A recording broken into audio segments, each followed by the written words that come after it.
দর্শক, কৃষি ও কৃষকের কথা বলতে আজ আমরা রয়েছি মেহেরপুরের গাংনী উপজেলার বামন্দির হাতিমারা মাঠে। এই মাঠটিতে আবাদ করা হয়েছে বিঘার পর বিঘা জমিতে মরিচের। তবে বাজারে মরিচের ঝাঁজ থাকলেও মাঠের কৃষকেরা অনেকটাই হতাশ।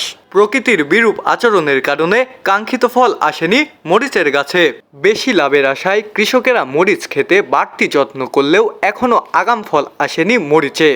এখনও দেখা মেলেনি বিঘার পর বিঘা জমিতে ঘুরে একটিও মরিচের। কয়েকটি গাছে মরিচ দেখা মিললেও লাল হয়ে যাওয়ার পরেও কৃষকেরা রাগে কিংবা ক্ষোভে তুলতে আসেননি মরিচগুলো, এমনটি আমাদের কাছে মনে হয়েছে। কারণ মরিচের গাছগুলো ঘুরে ঘুরে দেখা যাচ্ছে ভালো গাছ থাকলেও মরিচ নেই তেমন একটা গাছে। কয়েকটি মরিচের দেখা মিলছে শুধুমাত্র অসংখ্য গাছ ঘোরার পর। অন্যান্য বছরের তুলনায় এবছরও কি কৃষকেরা মরিচের ভালো দাম পাবে কিনা, সেই প্রশ্ন ছিল একজন কৃষকের কাছে। চলুন শুনে আসি তার মুখেই। আমাদের গাছে ফুল আসছে, জালি আসছে, কিন্তু আবহাওয়া খারাপের কারণে, অতিরিক্ত রোদ তাপের কারণে ফুল জালি থাকছে না, বৃষ্টি হচ্ছে না। তাতে দেখা যাচ্ছে আমাদের অনেক খরচ খরচা, আমাদের লস হয়েছে।